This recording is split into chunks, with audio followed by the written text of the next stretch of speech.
बच्चों, आइए आज हम लोग एक रोचक गतिविधि के माध्यम से आपको वर्ग 8 के अध्याय 4 कृषि पाठ के कुछ बहुत ही रोचक जानकारियों से आपको अवगत कराते हैं।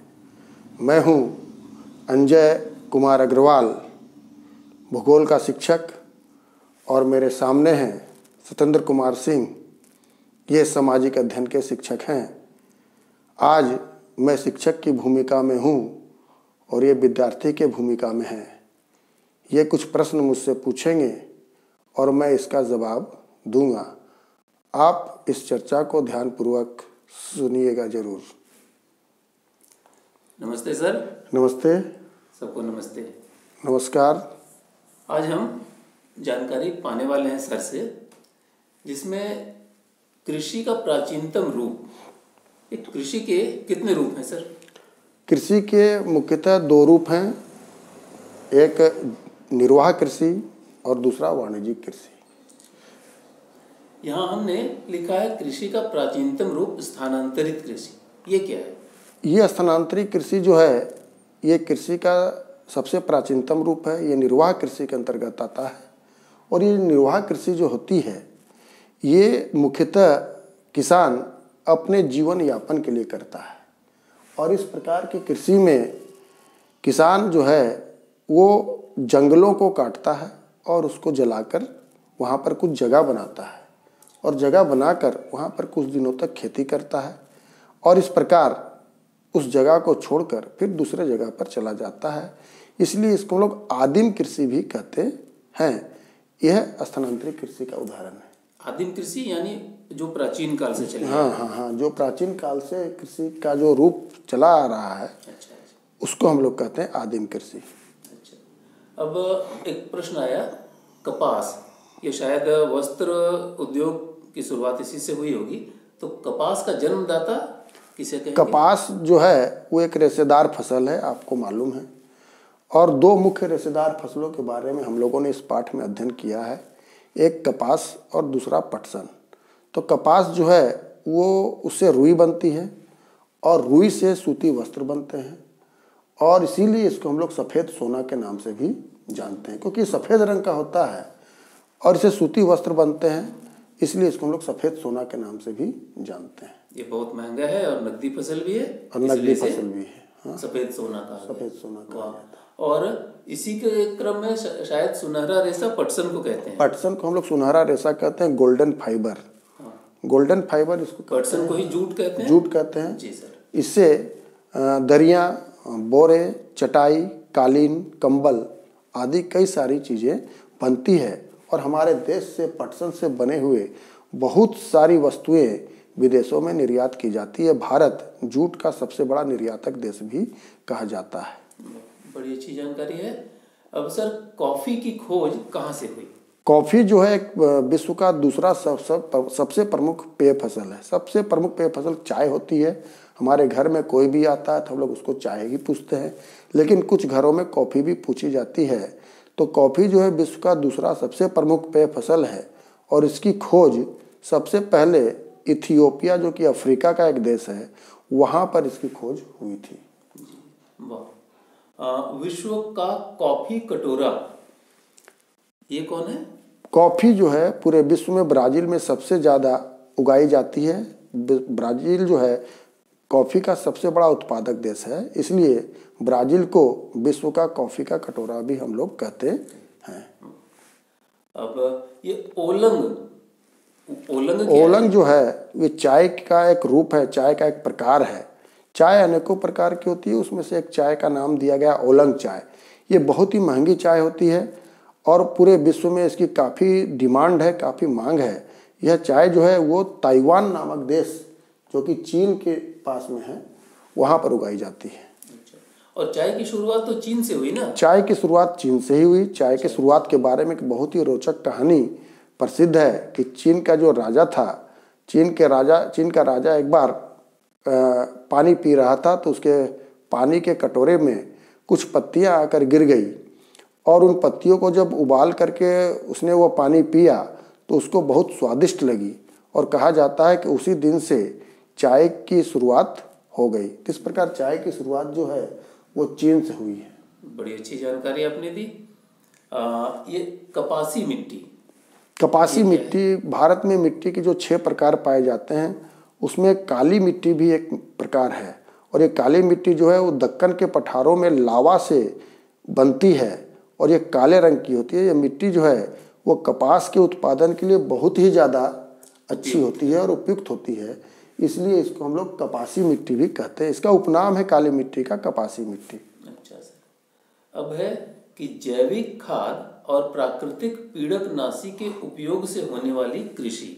पहले जब कृषि का पुराना स्वरूप प्रचलित था तो उस समय जनसंख्या काफ़ी तेजी से बढ़ रही थी और उत्पादन काफ़ी कम हो रहा था। तो कृषि वैज्ञानिकों ने उर्वरक और कई प्रकार के रसायनों की खोज की, जिससे कृषि का उत्पादन बढ़ गया। लेकिन इसके दुष्परिणाम भी हम लोगों के सामने काफ़ी ज़्यादा आए। रासायनिक खेती से ज़मीन जो है वो बंजर होने लगी, लोगों का स्वास्थ्य पर भी इसका काफ़ी बुरा असर पड़ने लगा, जल का प्रदूषण बढ़ गया।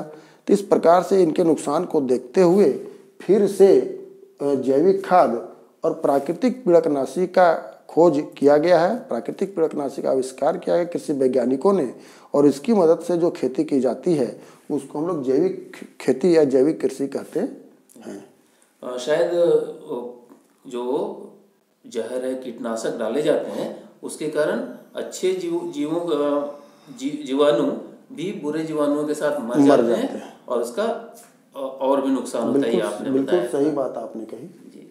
अब हम लोग कुछ शब्द और उससे संबंधित प्रक्रम इसकी चर्चा करने वाले थे। तो सर, विटीकल्चर क्या होता है? विटीकल्चर जैसे एग्रीकल्चर हम लोग कृषि को कार्य को कहते हैं, उसी पर विटीकल्चर जो है अंगूरों की खेती को कहते हैं।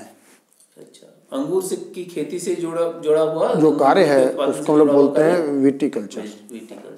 ये पीसी कल्चर क्या है? पीसी कल्चर इसी प्रकार मछली पालन को हम लोग पीसी कल्चर का नाम देते हैं।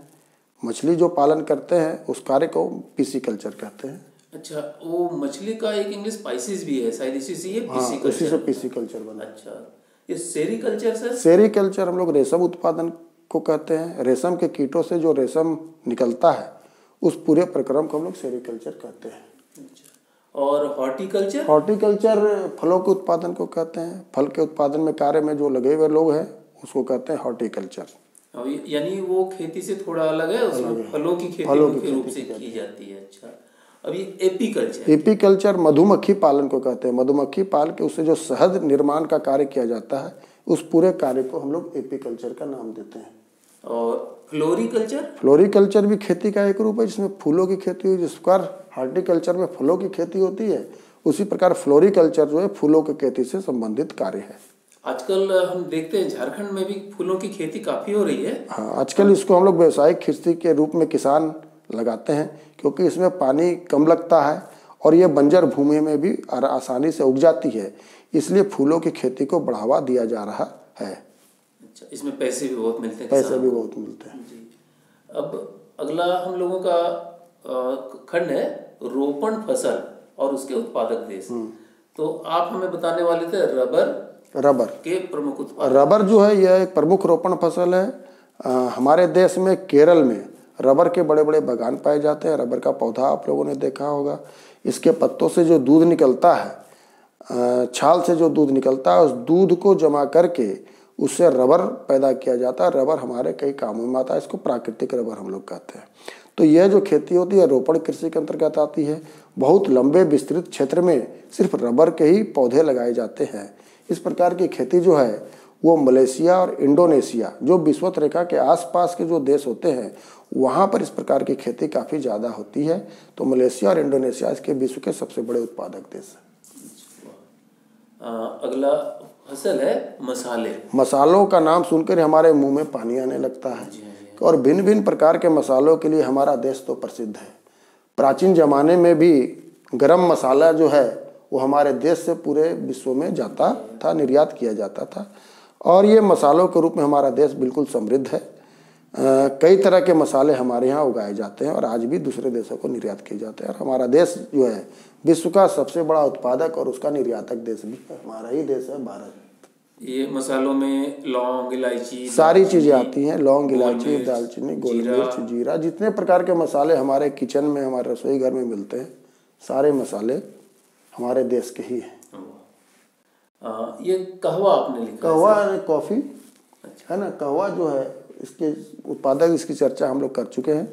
ये ब्राज़ील को कॉफ़ी का कटोरा भी कहते हैं और भारत भी इसका बड़ा उत्पादक देश है और निर्यातक देश भी है। वो कटोरा मीन्स जहाँ सबसे ज्यादा उत्पादन हुआ उसको कटोरा कटोरा का हम लोग एक उपनाम दे देते हैं। अच्छा अच्छा। और ये नारियल की खेती सबसे ज्यादा कहाँ होती है? नारियल जो है वो समुद्र के किनारे उगने वाली एक बहुत ही महत्वपूर्ण फसल है। हमारे देश में भी नारियल की विस्तृत खेती होती है। ये भी रोपण कृषि के अंतर्गत बहुत विस्तृत क्षेत्र में नारियल उगाया जाता है। और ये फिलीपींस, भारत और श्रीलंका इसके बड़े देश हैं। और एक फसल बचा कोक। कोक जो है वो दक्षिण पश्चिम अफ्रीका के जो देश हैं उसमें कोक का उत्पादन होता है। यह भी कहवा जैसा ही एक पेय पदार्थ है। इसका उत्पादन दक्षिण पश्चिम अफ्रीका में होता है और यह भी एक प्रकार की रोपण फसल है। वाह, आज अंजय सर ने हमें बहुत ही रोचक और ज्ञानवर्धक ढंग से कृषि से जुड़ी हुई इतनी सारी बातें बताई। आपका बहुत बहुत धन्यवाद सर। धन्यवाद। धन्यवाद बच्चों।